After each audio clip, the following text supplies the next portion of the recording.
Haya, karibuni sana katika chaneli yetu ya Mtabiri Mkuu wa Afrika. Karibuni sana. Leo nataka kuzungumzia mada inayotikisa hapa nchini. Nataka kuzungumzia mada inayotikisa hapa nchini. Nataka kuizungumzia mada ya michezo ambayo inatikisa hapa nchini. Kama mlivyoona baadhi ya michezo imeahirishwa na mchezo mkubwa kabisa umeahirishwa, na vile vile nilivyozungumza katika matabiri yangu ya mwaka 2025 nikasema mwaka huu ni mwaka wa mabadiliko katika michezo. Kwa hiyo mabadiliko mengi sana mtayaona katika michezo. Mabadiliko mengi sana mtayaona katika michezo na mambo mengi mtaona katika michezo. Migogoro mingi mtaiona katika michezo. Mambo mengi sana mtayaona. Nimezungumza katika utabiri wangu ule nilipokuwa nazungumzia mwaka 2025 kwamba kutakuwa kuna mabadiliko makubwa katika mambo ya kimichezo. Lakini pia nikazungumzia viongozi wengi wataanguka. Viongozi wengi wataanguka na viongozi watapingwa na watu wa chini kabisa.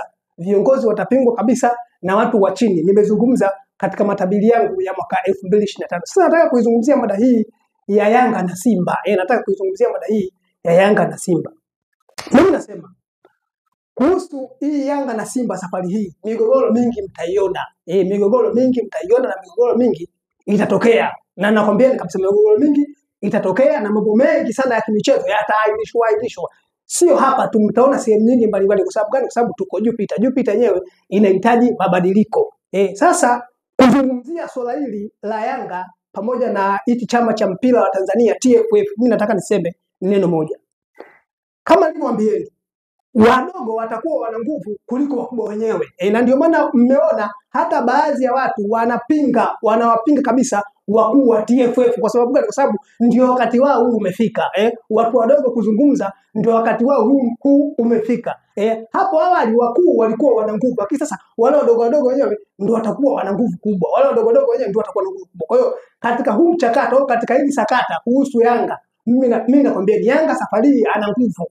Yanga safari ana nguvu kubwa na Yanga anaweza kufanya kitu chochote na kikawa. Umeona? Yanga anaweza kufanya kitu chochote na kikawa. Na ndio maana nilitoa hata matabiri pale nikwambeni Yanga ana nguvu kubwa hata kimataifa. Nilishazungumza hivyo. Yanga ana nguvu kubwa kimataifa. Nikawaambia kuna jambo ni lazima wafanye Yanga ili sasa wapate hiyo nguvu ya haraka, wapate hiyo nguvu ya haraka, lakini wenyewe wakanipuuza, lakini waliona jinsi wenyewe walipofikia na ilikuwaje na walianguka vipi, wao wanajua wenyewe. Sasa mimi nataka niseme hivi.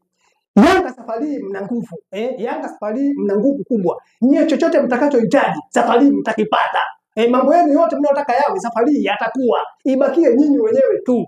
Sasa nataka kutoa ushauri kwa wale wakubwa wa mpira wa Tanzania. Mimi nakwambia ni vizuri mkakaa na Yanga mkaelewana jambo. Ni vizuri mkakaa na Yanga mkaelewana jambo ili haya mambo yasifike mbali.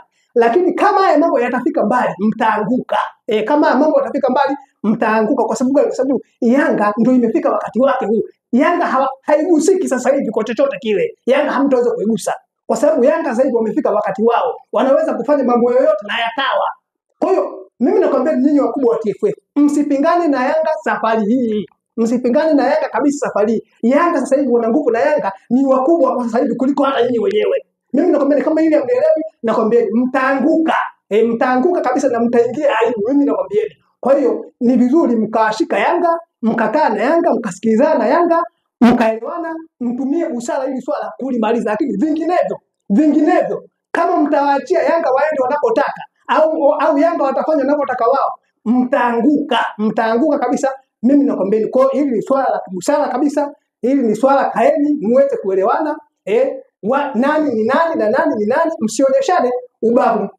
Hauwezi kuonyeshana ubavu na Yanga. Sasa Yanga wana nguvu. Wameshafika wakati wao, kama nilivyozungumza, ni wao wenyewe tu hawakunielewa au walishindwa kunisikiliza au hawakuniamini kile nilichozungumza. Lakini nakwambia Yanga wana nguvu, msishindane nao safari hii. Safari hii Yanga msishindane nao kabisa, msikubali wakaenda kokote. Haya mambo yamalizeni nyinyi wenyewe kabla hajafika mbali. Huko mbali watawaangusha kabisa. Mimi nakuelezeni kabisa na nakwambia kitu cha kweli kabisa. Kaeni na Yanga. Yanga wana nguvu safari hii. Na mimi nikisema kitu ni lazima kitokee. Nilikwambia kwenye michezo mtaona mabadiliko makubwa kwa sababu tuko Jupiter. Jupiter asili yake ni wale wa chini wanakuwa wana nguvu, wanakuwa na sauti kuliko nyinyi wenyewe. Kwa hiyo nakwambia TFF, kaeni na Yanga, zungumzeni na Yanga, tumieni busara wa kulimaliza hili swala. Tumieni busara wa kulimaliza hili swala, la sivyo mtaanguka. Nakwambieni hamwezi kushindana na Yanga kwa sasa hivi, mtaanguka kabisa na mambo yenu yatakwenda vibaya kabisa, mtapoteza muda wenu na mtapoteza vyeo vyenu. Mimi nakwambieni kaeni, tumieni busara mlimalize hili swala. Lakini Yanga wana nguvu kuliko mnavyowazani nyinyi. Yanga wana nguvu kuliko mnavyowazani nyinyi. Na wakienda huko kimataifa watabishinda. Watabishinda na mtaingia aibu. Mimi nakwambia kabisa, kaeni nao swala hili, tumieni busara liishe swala hili. Kama kuna mtu mwenye swali anaweza kunioji. Mimi nina swali ndugu mtabiri mkuu. Ndio bwana. Kwa jina naitwa Mwandemwa. Ndio bwana. Sawa, mimi ni mfuatiliaji wa matabiri yako mbalimbali sana. Ndio. Na mimi yafuatilia sana matabiri yako. Ndio. Na kila tabiri ambalo unalitabiri basi limetokea. Ndio. Sawa, lakini nimepokea komenti nyingi sana. Ndio. kutoka kwa watu ambao wanakufuatilia wewe. Ndio. Wakisema kwamba ulishawahi kwamba kutabiri kwamba Yanga kuna kitu wafanye sawa ili waweze kufika, ulisema waweze kufika nini vile? Nilisema ili waweze kuchukua ubingwa. Waweze kuchukua ubingwa wa nje wa kimataifa. Lakini watu waliamini hivyo, lakini ilienda ndivyo sivyo. Sasa watu wengi wanajiuliza kwa nini kwamba walisema Yanga kuna kitu wafanye ili waweze kuchukua ubingwa wa kimataifa wa nje, alafu hawakuchukua. Tuanzie na hapo kwanza. Sasa nitakupeni siri. Ndio. Nitakupeni siri. Ndiyo. Na hii siri ishikeni. Ndio. Mimi nikizungumza kitu lazima kiwe. Mimi nikizungumza kitu lazima kiwe. Nilisema kwanza nitoe matabiri. Ndio. Kwamba katika timu zetu za hapa Tanzania, ndio, kuna moja kati ya timu ndio itachukua ubingwa wa kimataifa. Nilizungumza, nafikiri utabiri huo nilitoa tangu mwezi wa 9 mwaka jana. Ndio. Nikasema moja kati ya timu ya Tanzania itachukua ubingwa wa kimataifa. Ndio. Na nikasema zaidi kabisa katika hizi timu mbili Yanga ndio ina nguvu kuchukua ubingwa wa kimataifa. Lakini nikasema sharti Yanga kuna kitu wafanye. Sasa wao ndio walikosea. Wao walitakiwa wanione. Wao walitakiwa wanione, mimi niwape mbinu. Sasa nikwambie wamekosea wapi? Ndio. Angalia Yanga, mechi ya kwanza walicheza wakapoteza. Ndio. Sawa bwana, Ndio. Si ndivyo? Ndio. Mechi ya pili nafikiri pia walipoteza, si ndivyo? Ndio. Ya tatu walisare. Umeona, wakabakiza mechi 3. Umeona? Wakabakiza mechi 3. Ndio. Mechi iliyofuata wakashinda. Ndio. Mechi ya nje ile wakashinda. Ndio. Mechi iliyofuata ni ya kwao ndani. Ndio. Sawa bwana? Sasa pale kulikuwa kuna kitu ndio wakifanye. Wangeniambia mimi ningewapa siri hiyo. Ndio. Sasa nataka nikueleze kwamba sasa hivi tuko Jupiter kama nilivyosema. Ndio. Jupiter inataka mtu mgeni. Jupiter inataka mtu mgeni. Inataka mtu mgeni, inataka mabadiliko. Na ndio maana uliona Yanga walibadilika. Ndio. Sio, unaelewa vizuri? Ndio maana uliona mechi ya kwanza walipoteza, mechi ya pili sio wakapoteza, mechi ya tatu wakasare. Ndio. Mechi ya 4 ilipokuja wakabadilika. Kwa hiyo pale walienda sawa na Jupiter. Umeona, kwa sababu Jupiter anataka hivyo. Wakabadilika. Wakashinda. Wakashinda. Wakaenda ugenini, wakashinda tena. Umeona? Sasa mechi ya mwisho ilikuwa ni nyumbani sasa. Sasa nyumbani inatakiwa ufanye eti. Inatakiwa ufanye eti kwa sababu gani? Wale wenzako ni wageni. Kwa hiyo wageni wameendana na ile Jupiter. Kwa hiyo lazima na wewe uwekti kama mgeni. Kwa hiyo Yanga ile mechi naye angetokea nje. Ndio. Sio unaelewa ninapozungumza hapo. Nakuelewa vizuri. Yanga ile mechi ya mwisho na yeye angesafiri na angeondoka Tanzania. Angeenda nchi nyingine. Umeona? Alafu siku ya mechi naye angekuja kama mgeni. Sio unaelewa vizuri? Yaani angekuja naye kwa sababu Jupiter inataka ugeni. Kwa hiyo ule ugeni watakuwa uwekti. Ndio. Kama wewe ni mwenyeji, kwa ule ugeni watakuwa ufanyaje? Uwekti. Umeona? Kwa ndicho feli Yanga hapo tu. Ndio. Yanga walifeli hapo. Mimi wangeniambia afanye nini? Ningewapa mbinu na wangefanikiwa kabisa, lakini tayari Yanga Jupiter ni yao na Yanga wana mafanikio. Nakwambia ukweli, Yanga wana mafanikio makubwa, lakini sharti watumie nguvu kama nilivyozungumza. Na Yanga huu mwaka ni wao. Ndio maana hata hao chama cha mpira wa Tanzania TFF hawataweza Yanga, hawawezi safari hii. Ndio. Nisikilize mimi. Ninachokwambia, ukitaka waanguke ni kushindana na Yanga. Ndio. Umeelewa vizuri? Kwa hiyo Yanga alichoharibu pale ni kwamba ile mechi ya mwisho ile. Ndio. Ile mechi ya mwisho ile si inachezewa kwake. Na ndio maana ile mechi ya mwisho ile mechi ya nje alishinda. Ndio. Ile mechi alikuja kumalizia huko ndo alishindwa. Ndio. Alipata sare, si ndio? Ndio. Ilitakiwa yeye sasa Yanga aeti naye kama mgeni. Kama mgeni. Angefaulu bila shida yote. Alitakiwa aeti naye kama mgeni. Yaani wakati wale wageni wanakuja, naye angesafiri ile siku ya mechi. Naye angetoka katika nchi nyingine aje kama mgeni na yeye. Angeshinda mechi. Na mpaka leo Yanga angekuwa. Lakini kama ninavyosema vitu vile havijakwisha. Ndio. Vitu vile havijakwisha bado. Yanga sasa hivi ina nguvu. Ndio. Na si Yanga, nafasi ya Yanga wanaweza wakachukua wenzao. Ndio. Kwa sababu hapa Tanzania lazima kuna timu ifanye vizuri. Nisikilize mimi. Ndio. Lazima kuna timu ifanye vizuri katika michezo kimataifa safari hii. Ndio. Mimi nakwambia nafasi ya Yanga wametolewa, si ndivyo? Ndio. Lakini wenzao waliobaki watakuwa na nafasi. Ndio. Wenzao waliobaki bado watakuwa na nafasi, lakini nao ni lazima wajue cha kufanya. Ni lazima wajue cha kufanya, lakini Yanga bado ina nguvu na nafasi yao bado wanayo, na ndio maana nikakwambia hata hawa TFF wanajiita TFF, ndio wanapoitwa TFF. Ndio. Hawawezi Yanga safari hii. Ndio. Hawawezi Yanga kwa sababu gani? Yanga sasa hivi ni wakati wao. Yanga sasa hivi ni wakubwa kuliko wao. Ni wakubwa kuliko wao. Na kueleza kabisa Yanga sasa hivi ni wakubwa kuliko wao. Na ndio maana unaona wanawapinga kwa hali na mali. Ulishawahi kuona siku zote kwamba chama cha mpira kinapingwa na club? Sijawahi. Ulishawahi kuona? Hapana. Kwa nini unaona sasa hivi? Unaona sasa hivi kwa sababu wenyewe Yanga ndio wana nguvu. Kama vile nilipotabiri pale. Kwa hivyo mabadiliko mtayaona katika michezo. Ndio. Mechi zitaahirishwa, nyinyi mmeona mechi zimeahirishwa, na nimesema mabadiliko makubwa mtaona. Wale wadogo watakuwa na nguvu kuliko wenyewe, viongozi wataanguka. Kwa mimi nakwambia ukitaka uongozi wa TFF uanguke ni kushindana na Yanga mwaka huu. Ndio. Ukitaka uongozi wa TFF uanguke ni kushindana na Yanga mwaka huu. Kwa ndio maana nikasema ili swala likae kimjadala, watu wajadili, waweze kuzungumza na waweze kuangalia walikosea wapi, kwa sababu Jupiter yenyewe ndivyo ilivyo. Lazima michezo lazima ilete shida. Ndio. Na sio hapa tu, mtaona hata sehemu mbalimbali huko, mtaona mambo yatatokea, vitu vitaahirishwa, matatizo mtayaona mengi katika michezo. Lakini nakwambieni TFF msishindane na Yanga safari hii, watawashinda. Ndio. Kwa mfano hapa sasa Yanga hapa akienda akishtaki kimataifa atashinda kwa sababu Jupiter inataka mtu nje aende nje. Umeelewa vizuri? Kwa hiyo Yanga akienda akishtaki kimataifa tu atashinda bila shida yote. Kwa hiyo ndio maana kama hivi yasifikie masuala yakafika hapo. Ndio. Kwa hiyo wakae TFF, kama kuna sehemu wanaona wao wamewakosea Yanga, basi wakae waweze kusawazisha sehemu, au kama Yanga waona kuna sehemu wamekosea, wakae waweze kuyasawazisha, watumie busara ili swala lisio la ushindani. Likiwa la ushindani Yanga itashinda. Sio, unaelewa vizuri? Likiwa la ushindani Yanga itashinda. Umeelewa vizuri bwana? Kwa mimi nimeeleza swali hilo. Kwa hiyo nafikiri nimejibu swali lako vizuri. Swala la kuchukua ubingwa kimataifa, Yanga walikosea mechi ya mwisho tu. Waliendana na mabadiliko ya Jupiter vizuri, lakini mechi ya mwisho waliharibu. Sababu ile mechi ya mwisho ilibidi ichezwe nje ya nchi. Ndio angeshinda.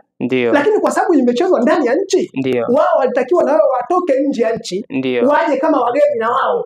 Si umeelewa vizuri? Hapo ndio kitu ambacho walichoharibu Yanga hicho. Na ndio umeona wametolewa. Umeona? Lakini bado nafasi ni yao na wataendelea kufanya vizuri, na ninasema TFF isishindane na Yanga, watawaangusha. Mimi nawaambia wazi kabisa, watawaangusha kabisa. Kwa viongozi wa TFF mtaanguka. Nakwambieni kabisa mtaanguka mkishindana na Yanga safari hii. Kaeni, tumieni busara na mambo yatakwenda vizuri kabisa. Kila kitu kitakuwa sawa. Kama kuna swali lingine napokea. Bado nina swali jingine kwa sababu watu wengi wanakuuliza jambo moja. Ndio bwana. Kwamba Yanga ulisema kwamba watafika na hawajafika, na wewe ulisema kwamba kuna kitu inabidi wafanye ili mradi waweze kufika. Lakini watu wanajiuliza kwamba ni kitu gani iko kwamba Yanga wangefanya wangechukua ubingwa. Sawa mjomba, ndio ile ninasema Jupiter. Sawa. Jupiter inataka mabadiliko. Inaendana na mabadiliko. Na ndio maana kwa hivi Yanga walianza vizuri. Walianza na kushindwa kwa sababu Jupiter lazima mtu aanze na kushindwa kwanza. Umeona? Walianza kwanza na kushindwa. Wakashindwa. Wakasale, si ndio bwana? Ndio. Mechi za tatu hizi za mwisho sasa. Walichokosea. Mechi ya kwanza walicheza ndani ya nchi.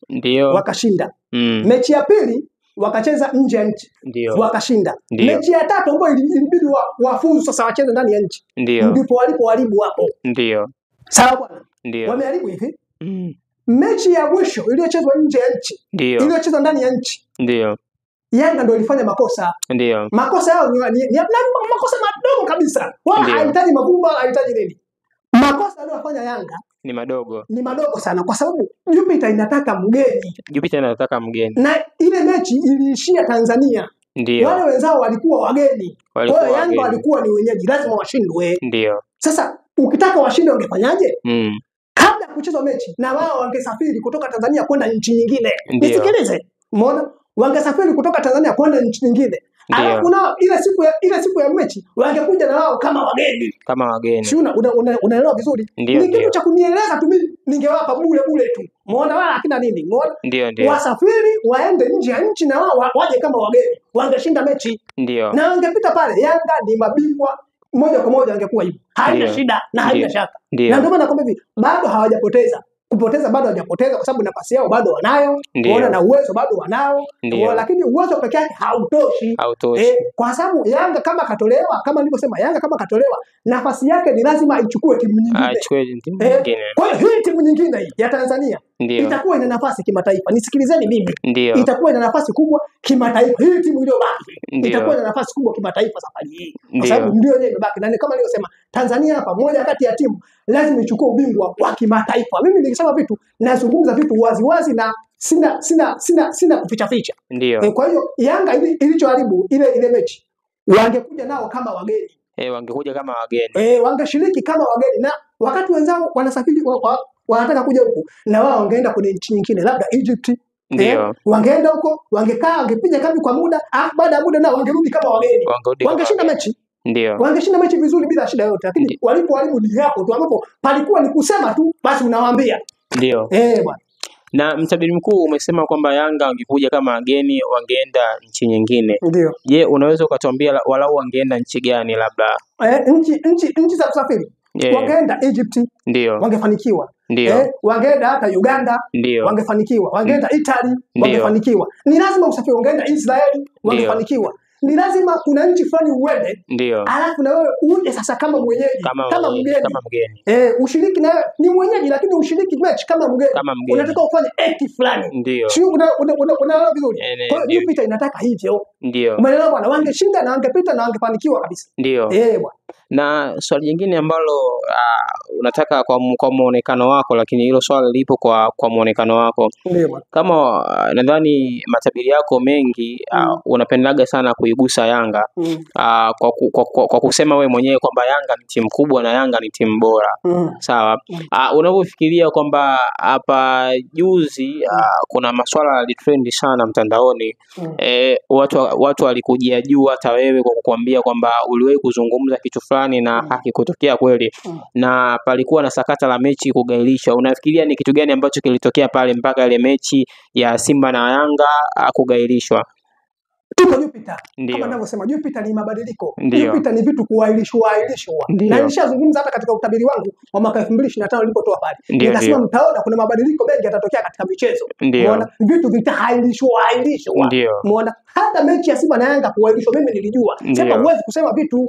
Huwezi kusema tu hadharani kwamba itakuwa hivyo. Kwa hiyo tunanyamaza vitu vingine. Kwa hiyo Jupiter ni mabadiliko. Lazima vitu viahirishwe.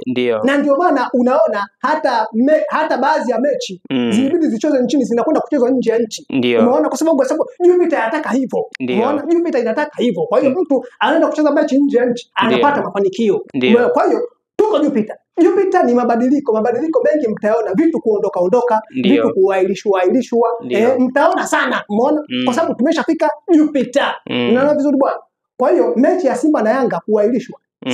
Yaani si kitu ambacho cha kundani kuwepo, lazima iahirishwe. Kwa sababu Jupiter inataka mabadiliko katika michezo. Umeona? Inataka mabadiliko katika michezo. Na ndio maana nikasema hivi vitu vitumiwe busara, kwa sababu tuko Jupiter, ndio maana unaona hivi vitu vinatokea. Tukifika Jupiter hivi vitu lazima vitokee. Tukiwa Jupiter lazima vitu vitokee. Mabadiliko lazima yatokee. Kwa hiyo ni vitu ambavyo wakae wayazungumze. Wakishindana Yanga itashinda. Unaelewa vizuri bwana? Wakisema Yanga waachie waende huko mbele, Yanga itashinda. Unaelewa vizuri bwana? Kwa hiyo wakae na Yanga waweze kuyaweka sawa ili vitu vitakaa sawa. Umeelewa vizuri bwana? Una swali lingine? Swali lingine ni kitu kimoja kwamba kwa ushabiri wako wewe kwamba unataka kuzungumza nini kwamba ili sakata la Yanga na TFF ni kitu gani ambacho kinapelekea kuleta matatizo? Kwa sababu Yanga naona inakuwa inasakata na vitu vingi kutokana na masuala ambayo yanatokea. Unalizungumziaje hili swala? Na unatoa ushauri gani na wamalize kivipi huu utata wao? Kitu cha Yanga na TFF kama ninavyozungumza. Kitu cha Yanga na TFF tumeshafika Jupiter. Jupiter sio wao wanataka. Sio wao wanataka, ni wakati umefika. Na watu wengi sana hawaelewi. Kitu cha Yanga na TFF sio kwamba wao ndio wanaotaka. Sio kwamba wanataka wao. Ni wakati wenyewe ndio umefika wa hivyo. Umeelewa vizuri? Kwa hiyo kinachotakiwa kufanyika ni nia kutumia busara. nani ni kujua kwamba huu ni wakati sasa wa ukorofi. Ndio. Umeelewa vizuri bwana? Kwa hiyo kama ni wakati wa ukorofi, basi sisi tusiukaribishe ule ukorofi. Tusiukaribishe ule ukorofi. Ndio. Huu ni wakati wa ukorofi, ndio. Ni wakati wa mabadiliko, ni wakati wa shida ya vitu, ni wakati wa mambo mengi. Na ndio maana unaona kuna vitu vingi vinataka kuahirishwa, watu wanataka vitu viahirishwe, wao wenyewe umeona. Kwa sababu ni wakati umefika. Lakini sasa ni kujua kwamba lakini wakati huo umeshafika. Sasa wenyewe kujua. Umeona? Na hiyo kujua inahitaji elimu ya kinyota. Ndio. Haihitaji tu kwanza ukawa mkubwa, ukawa unaelewa mambo mengi, lakini usijue hivi ninavyokuambia mimi. Ndio. Unaelewa vizuri? Kwa hiyo huu ni wakati. Na nilizungumza pale, umeona hata katika utabiri wangu mwaka 2025 nikasema hivi, viongozi watapingwa na watu wadogo kabisa. Raia wenyewe ndio watakuwa wana nguvu, watu wa chini kabisa watawashinda viongozi. Ndio. Umeona? Kwa hiyo na ikatoa tahadhari kwamba viongozi wachunge watu wao. Ndio. Kwa sababu viongozi wengi watakaopingana na watu wao ndio watakaoanguka. Umeelewa vizuri bwana? Kwa na mimi nawaambia TFF, wataanguka hili swala. Hili swala litawaangusha. Kwa sababu gani? Kwa sababu Yanga wakisema waende mbele, watashinda. Na wakishinda wao wataanguka. Ndio. Kwa hiyo ndio maana nasema hili swala litumie busara, liangalie tatizo liko wapi, watu wakae wayajenge na mambo yatakuwa mazuri kabisa. Lakini wasishindane. Mkubwa sasa hivi usishindane na wadogo, utaanguka. Ndio. Utaanguka. Ni vizuri ukawasikiliza. Ni vizuri sana ukawasikiliza wale wanasemaje, wanataka nini. Ndio. Tumeelewana vizuri bwana? Ndio. Ukishindana na wadogo unaanguka kwa sababu Jupiter yenyewe ndio inavyotaka hivi. Unaelewa vizuri bwana? Ndio. Kuna swali lingine? Kwa swali langu jingine hapa sina, kwa sababu watu walikuwa wanataka wafahamu zaidi kutokana walikuwa na maswali ya kujiuliza juu ya kile ulichokitabiri na mambo ambayo yanaendelea hapa. Na yote ambayo umeyatabiri na yakumbuka, na ndio jinsi yametokea haya. Kwa hiyo mimi kwa hapo mimi sina swali. Labda ni wewe mwenyewe unawaeleza nini wale watu ambao walikuwa wanakuhoji maswala haya? Sasa nawaambia hivi. Ndio. Mimi nilishatoa matabiri haya. Na matabiri haya niliyatoa tangu mwezi wa 9. Mwezi wa 9 mwezi wa 9 nilitoa matabiri haya. Lakini mkumbuke matabiri yangu niliyozungumza. Nimesema Yanga watakuwa wana nguvu kimataifa. Lakini patatokea mabadiliko pale Yanga. Mimi nakumbuka kila kitu nilichozungumza. Mtaona patatokea mabadiliko makubwa pale Yanga. Na mabadiliko haya yakitokea ndio Yanga wanakwenda kufanikiwa. Lakini mbali na hivyo ni lazima kuna vitu wafanye. Lazima kuna kitu wafanye kwanza Yanga ili zile nguvu zithibitike sasa kwao. Kwa sababu Jupiter inataka kuna kitu ufanye. Kuna kitu pale baada ya kusema vile uliona Yanga wakaingia mabadiliko makubwa kabisa. Unaona sitaki kusema mpaka wakamuondoa kocha. Sahihi. Na akaleta kocha mwingine. Sio unaona mkomoja yenye mpo wazi. Na vitu vilionekana. Na karibuni umeona mabadiliko yametokea pale Yanga vile. Umeona? Sasa kuna kitu kidogo sana walikosea. Na ndio maana hata katika kimataifa Yanga walianza kwa kuzorota. Yanga kwa sababu Jupiter inataka uanze kwa kuzorota. Baadaye uje ubadilike. Umeelewa vizuri? Yanga ilianza kwa kuzorota kabisa, ilipoteza mechi ya kwanza, ikapoteza mechi ya pili.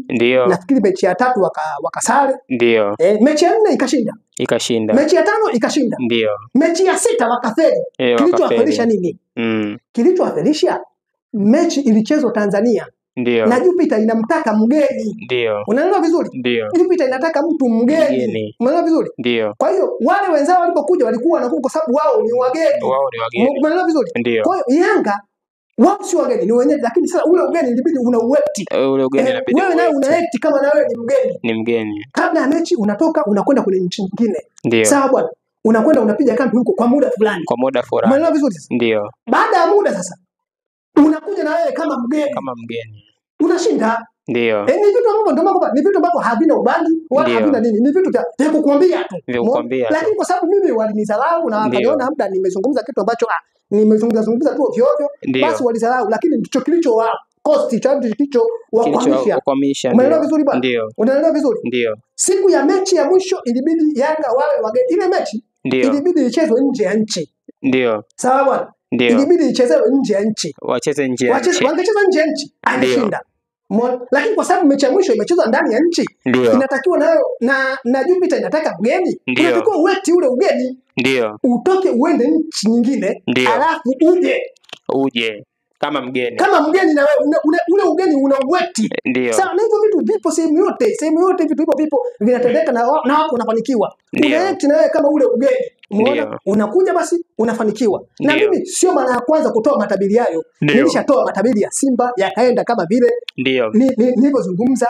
Nimesema kipindi kile kwamba Simba watafanya vizuri kimataifa. Nikaona kabisa Simba hii, nilisema kabisa kwamba Simba hii ya sasa hivi, hii Simba itafanya vizuri kimataifa. Umeona, hii Simba itafanya ndani ya nchi itafanya vizuri na kimataifa itafanya vizuri. Na nilisema kabisa Simba hii wenyewe Simba wao wanapanga wao wafike makundi. Nilizungumza vitu kama hivyo. Fikra za Simba ni kupanga wao wenyewe waweze kufika makundi. Lakini mimi nikasema hapana, Simba watafika makundi na watapita makundi. Na ikawa hivyo.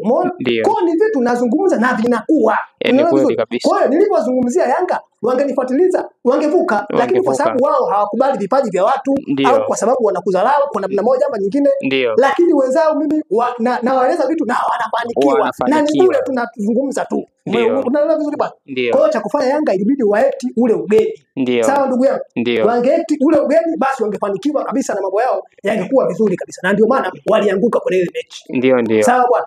Kwa hiyo unatakiwa ule ugeni nawe unaueti sasa. Wewe ni mwenyeji lakini eti ule ugeni. Ukieti ule ugeni unashinda. Sawa bwana? Una hoja nyingine? Hapa kwa swali jingine mimi sina. Basi mimi nitoe rai kwa timu ya Yanga au kwa klabu ya Yanga Afrika na TFF. Niwaeleze tu wakae kwa pamoja na vilabu hivi viwili vyote viweze kukaa kwa pamoja vijadili hili swala, waitisha kikao jadili hili swala na wafike mwafaka na watapata mwafaka na bila shida yoyote. Lakini wasiendelee kupingana. Wakiendelea kupingana Yanga watawashinda. Kwa sababu Yanga wako wakati wao. Wakienda nje kuwashitaki Yanga watawashinda na wataingia aibu, wataanguka. Unaelewa vizuri bwana? Kwa hiyo waweze kukaa watumie busara na haya mambo yatakwenda vizuri bila shida yote, kwa sababu sio wao wanaohitaji hivyo au sio wao wanaotaka vile hivyo. Ni wakati umefika. Umeelewa vizuri? Na ndio maana unaona siku zote kuko shwari. Lakini sasa hivi unaona kwa sababu wakati wenyewe umefika. Kila kitu kina wakati wake. Huu ni wakati wa Yanga. Huu ni wakati wa Yanga. Kwa hiyo wakae wajadili vitu, na ndio maana unaona Yanga wanapiga kabisa maswala na hawataki kabisa na wanakubalika kwa sababu hivi ni wakati wao umefika. Unaelewa vizuri bwana? Mimi nafikiri yangu ni hayo, wakae waweke mjadala au waitishe kikao. Basi nafikiri vitu vidogo vidogo tu vitarekebishwa na mambo yote yatakwenda vizuri, lakini wasiache wakaenda mbele. Wakienda mbele watawashinda. Mimi baada ya kusema hayo niseme asanteni sana kwa kunisikiliza na asanteni sana kwa kuja kwangu kuweza kuzungumza na mimi. Nawashukuru sana. Na natakieni Ramadhani njema. Unaona, muendelee na Ramadhani vizuri. Unaona, na hatimaye tuifaidi fitri vizuri. Amina. Tuifaidi fitri vizuri wakati migogoro hii ikiwa imekwisha. Kwa mimi baada ya kusema kwanza niwashukuru sana kwa kuweza kufika kwangu. Karibuni sana nyumbani siku nyingine. Na chochote mkihitaji nizungumze chochote basi nitakuwa pamoja na nyie. Mimi baada ya kusema hayo niseme asante sana na karibuni sana. Shukrani. Haya, asante sana.